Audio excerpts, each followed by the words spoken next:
Hi everyone. I want to put an apology straight off the bat that the way I look, and I look really tired and everything, but I'll explain why in a minute. And it's all to do with the book that I'm here to review. Been a mental week, so much so because obviously I've been finished literature festival, being back at work, and craziness and all that jazz. So in the course of the week, I've only read about 80 pages of my book. And yesterday, because the storm Brian hit the UK and everything, I decided, you know what, I'm not going to go to cinema because I was really tired, and I thought I'm just going to stay home, chill, and read some of my book. I had 200 pages of my book left, and I've sat and read all 200 pages in one sitting. Which is mental, and because of what I'm going to talk about in a minute, didn't sleep very well. So I was tired yesterday. I read 200 pages of my book, felt emotionally drained by it, and then didn't really sleep. So thus I look a mess. Anyway, that's not what I'm here to talk about. I'm here to talk about the book I've been reading, which is Another Day in the Death of America by Gary Younge. Now, I believe, and I'm part of a Facebook group, and last night when I'd finished reading it, I was bawling my eyes out. Seriously bawling my eyes out. This wasn't the first time yesterday that I was crying over this book, and I did a video on my Facebook group going, please read this if you're able to get a hold of it, and I've already watched it this morning. It's about 6 or 7 minutes, and I agree with everything that I said, which sounds weird, but when you're emotional, you might just come out and say various things and that, which this morning you go, oh my god, cringeworthy kind of stuff, and I don't find it cringeworthy this morning, but this book is one of, or the most powerful piece of journalism I have ever read. It is beautiful and heartbreaking and astonishing. It is one of my absolute favourite books I have read this year. One of the best non-fiction books I've read in a while. And the fact that it had me crying my eyes out at multiple points, it hits hard, it really does. In case you haven't read this, Another Day in Death America is where Gary Younge, a journalist from The Guardian, who I think he's a great journalist, he read a stat saying that out of all the people that die in America every day due to guns, on average 7 of them are children. And he was rather taken aback by that. So after he finished his tour of his most recent book, which is about Martin Luther King's I Have a Dream speech, he went home. It was the first day that he had free to start a new project. And he decided that would be the day that he researched. And when I saw him at Cheltenham Literature Festival, he explained how that was quite difficult because he was sat there doing his research for the first day, knowing that right now in America, quite possibly, one of these children is dying, and he has no idea who they are, but he's determined to find out who they are. Anyway, the day passed, and he was researching and everything, and he decided to track down the children who died, excluding suicides. I'll explain that in a minute. And write their life story, find out how they die, write their life story in this book. Now, on the day that he chose, which is the 23rd of November 2013, there were 10 who died, not 7. In the average, 2 of them would be girls, but in this case, all 10 of them were boys. They range from ages 9 to 19, and he published this book. He writes 1 chapter for each child, and he published them in the order that they died in. And so you get this really hard-hitting piece of work where you either, get to know the child and everything, and then the chapter leads up to their death and then beyond how their family is dealing with it. Or you have the death like basically on the first page and then he goes backwards. That it varies from circumstance of the child's death to which version of those two options that he decides to write. I totally get why. I don't want to give too much away on each of the circumstances of these children and how they died, but I totally get why. So, for example, I'll give you a little example. The first death in the book is, as he said at the Cheltenham Literature Festival, if I was writing this not in the order that they died, there's no way in hell I would have put this death first, because it's one of the hardest. Being a child who's only 9 years old and was completely innocent, I would have started the book with something easier to handle.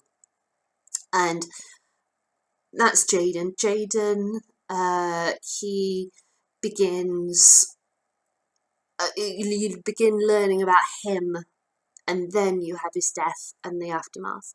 Whereas someone, just trying to think,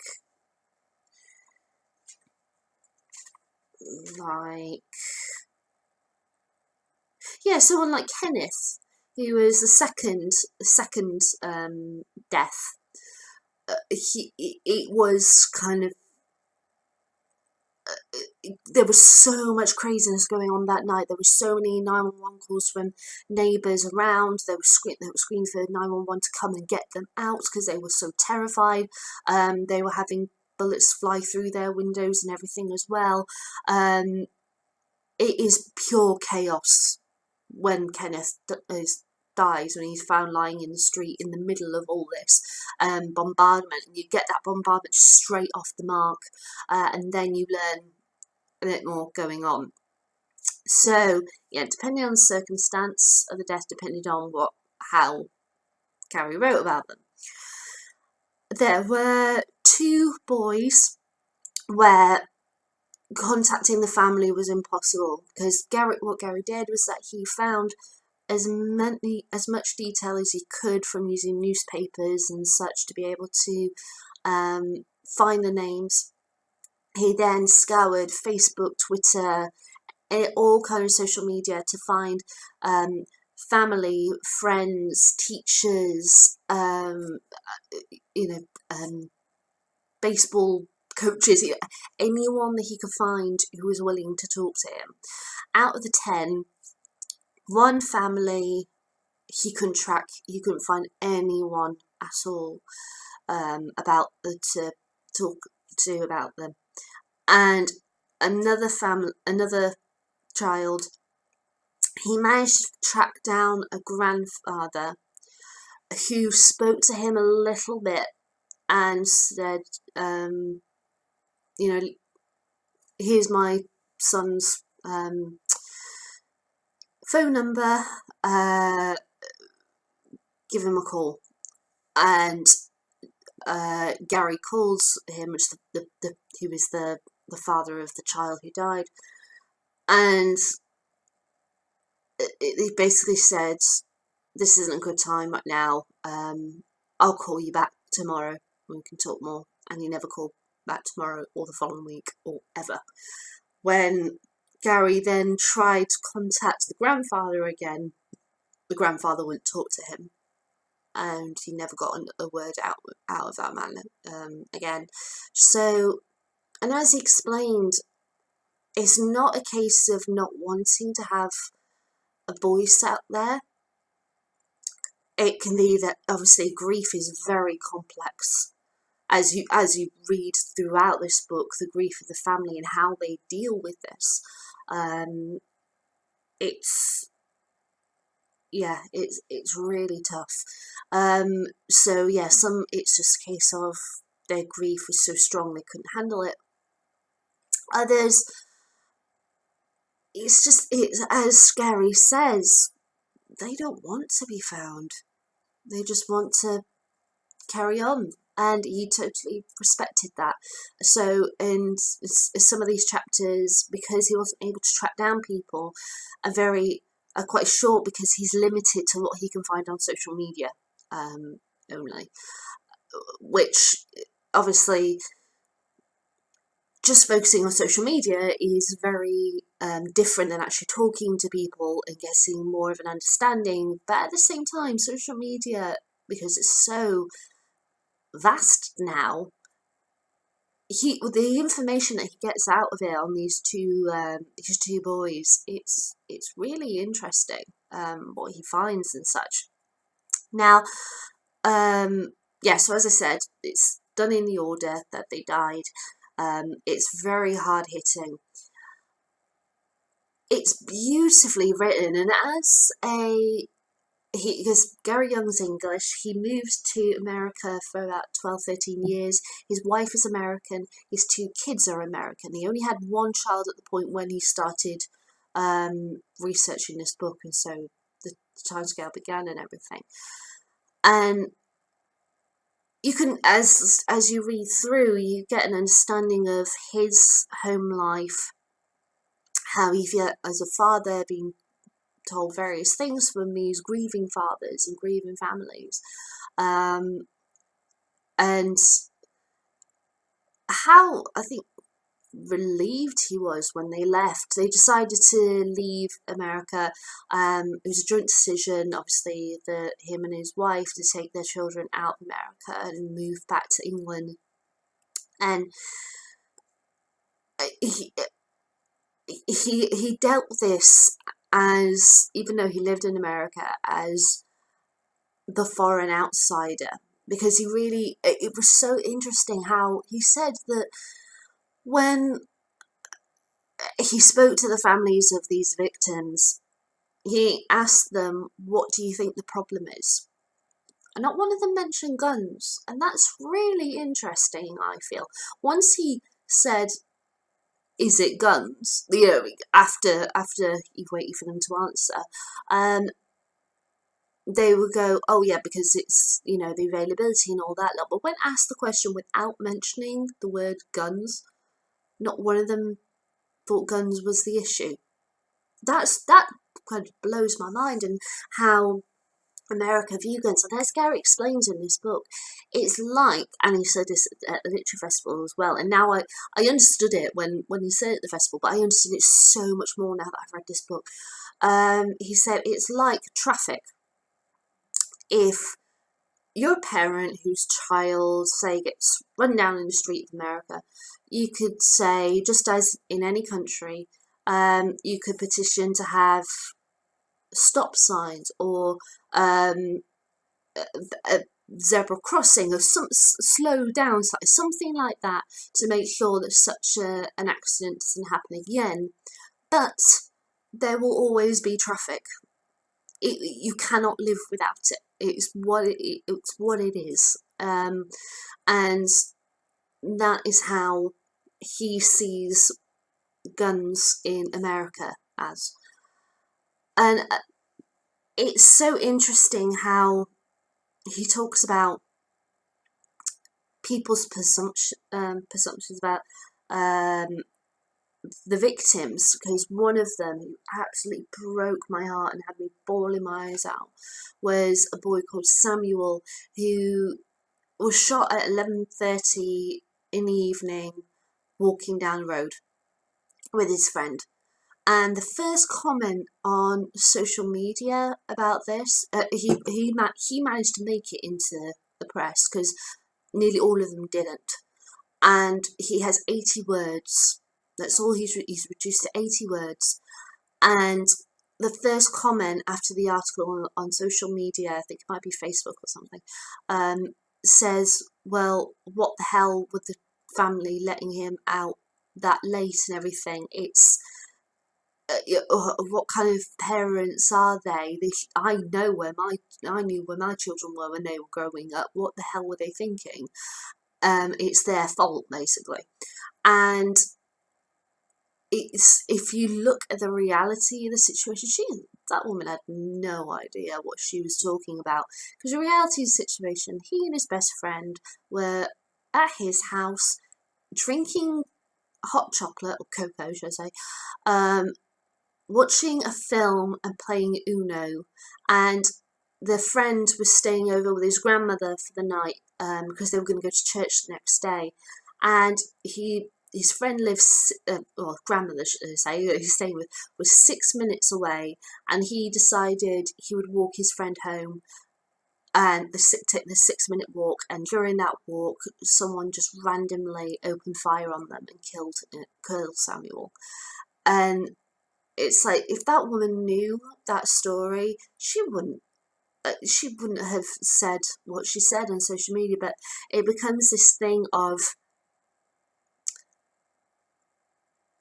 the perception of who gets killed by guns, or who are more likely to have a gun and such, is lower income black families and such throughout America. This is the perception, but that thing of, they are considered in our mind, oh, it's them, not us. These victims and such become another species in our mind, that we won't focus on it. It was just like boom when I read this book in regards to, not simulating a gunshot. Sorry, the way it punched me in the chest, in my heart, and that I was just like, oh my god, Gary is so right about this. What he's saying, it was just perfection. And there's a bit of this that I want to read. I didn't mention before, sorry, that Gary himself is black, and this bit he spoke about at the Cheltenham Literature Festival. But it's just wow. So he says, he's talking about the way in which in the black community parents look at their children, and gun culture and everything. And it says, herein lies one of the most tragic elements to emerge from my research, that every black parent of a teenage child I spoke to had factored the possibility that this might happen to their kid. Indeed, most of them had channeled their parenting skills into trying to stop precisely that from happening, while others are exerting themselves to get their kids into a decent college through their SATs, or SAT, should I say, or to excel in sports or music. These parents, who love their offspring no less, are devoting their energies to keep their children alive long enough for them to transition either out of the neighbourhood, out of adolescence, or both. It dictates who they think their children should socialise with, where they can go, and when they have to be home. So when you ask them if they imagined that their sons' lives could be so abruptly ended in this way, they give a knowing shrug. You wouldn't really be doing your job as a parent here if you didn't think it could happen, one father in Newark, whose son was shot dead just a couple of hours later, told me. Now, at this point, this is a chapter about Sam, who I mentioned. That just hit me like a ton of bricks. And I've been watching videos of lectures and such of Gary talking about this book, and in one of them, I think it was the one for Russell Brand, he says about that, I'm sure there's going to be like points where this book is going to be hard for people to read, and they're going to have to put it down and walk away for a bit. I totally get it. I hope they carry on reading. Obviously, it's with it, but it hurts because we don't talk about it. We ignore these names and everything. And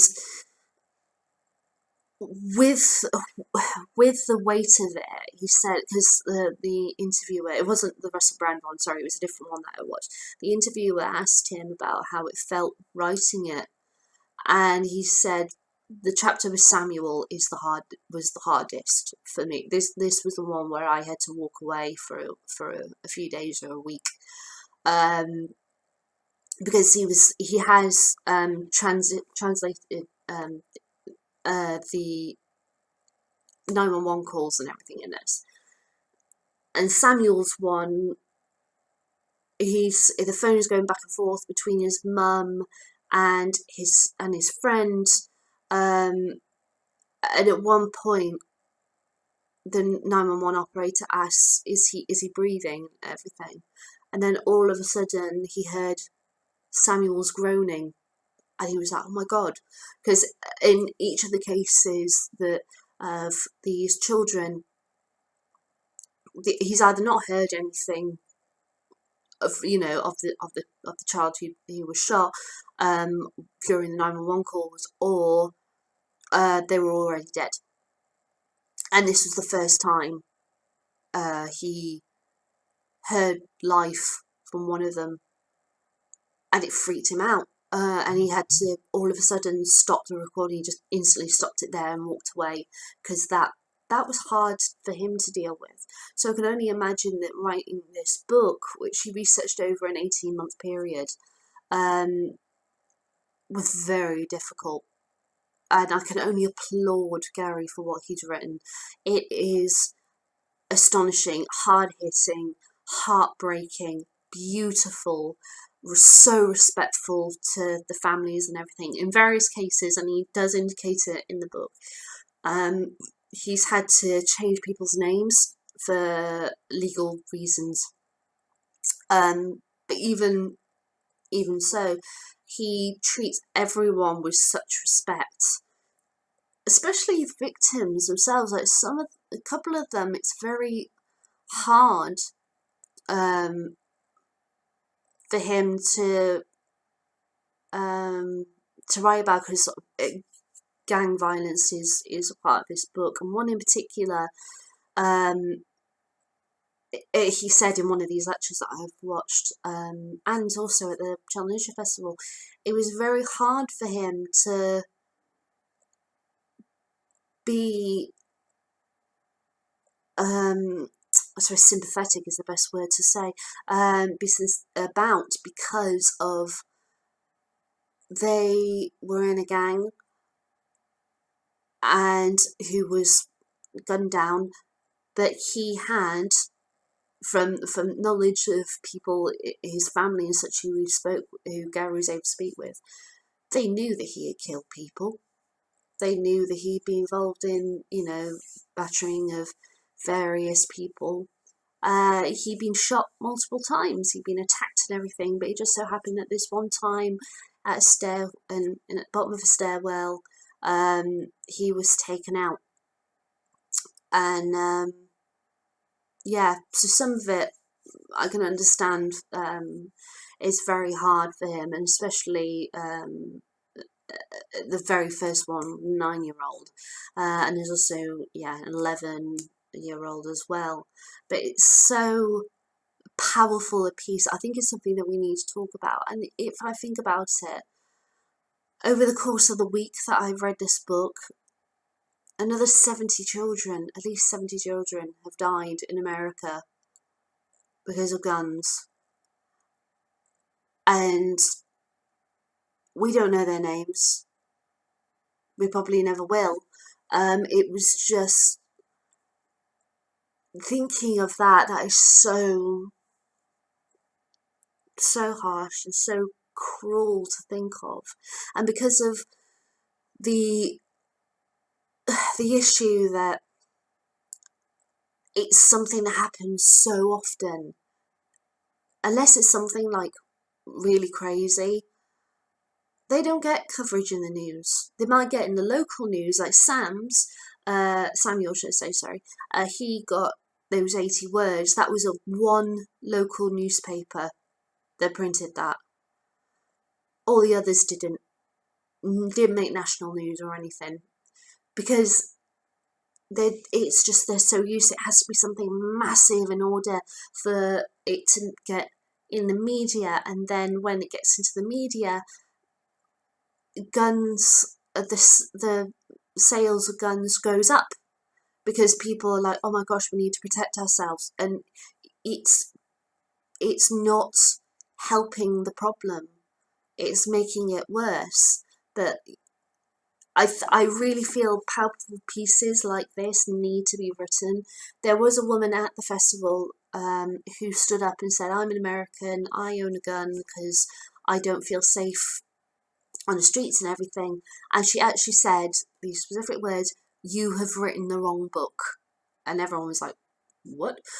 She basically said that the book that you should have written should have been one that comforted and made Americans understand in order to make them lower their guns. And basically, he shouldn't have done this. And Gary was so great with dealing with this person, because he kept completely calm. He didn't get riled up or anything, and just said, that's not the book I wanted to write. If you want to have that book, you write it yourself, because I'm not going to. And basically, that ignoring the voices of these children is a crime, and I'm not going to ignore it. And everybody applauded him, got a massive applaud for that, and I totally agree. It's insane, some of these stats, like I think it's twice as likely to get killed by a toddler getting at a gun in America than a terrorist. So it's just insane. And he talks very short and sharp about toddler deaths due to getting into guns lying around at home, and how a lot of toddlers have, I don't have the stats to hand, so it's in here, quite high, most likely to have killed someone because of a gun when they're at their age. It's startling, it's brutal, it's so honest, it's so beautiful, it's powerful. It's one of those powerful pieces of journalism I've ever read. So I strongly recommend Gary Younge's Another Day in the Death of America. As people comment on the back of this book, like a sharp portrait of America painted in blood, sad, beautifully written, absolutely for this moment, a heartbreaking, shattering and searing indictment on the effect of the lack of gun control, a profoundly important piece of reporting, seemingly written with restraint but devastatingly powerful. Deeply affected, a tour de force, magnificent. This book is written beautifully with elegance and heartfelt passion, utterly gripping. I agree with every single one of them. This is like one of the best books I've read this year. One of the best non-fiction books I've read in a long time. And yeah, timely and utterly, hopelessly timeless. I couldn't agree more. So yeah, I feel quite drained. I didn't sleep very well last night because my mind was going over what I just read. If you do read this book, like I said, it's going to be hard hitting at times, and if you have to stop, you have to stop, because you wouldn't be human if you didn't feel moved by this. But I was just so caught up in it, I just didn't stop reading, and I was an emotional wreck last night. I was, God, ridiculous. And I went to bed really late because I couldn't get to sleep. And then when I finally slept, I was tossing and turning all night, and thus I look a mess, as I do right now. It's now 6:10 in the morning, so you know, I've still got a full day ahead of me. But as Gary dedicates in this book, I just want to read it out because It's beautiful, and I think this, for all of the victims of the children killed by guns in America every single day, who says to Jaden, Kenneth, Stanley, Pedro, Tyler, Edwin, Samuel, Tyson, Gary and Justin, for who you were and who you might have been.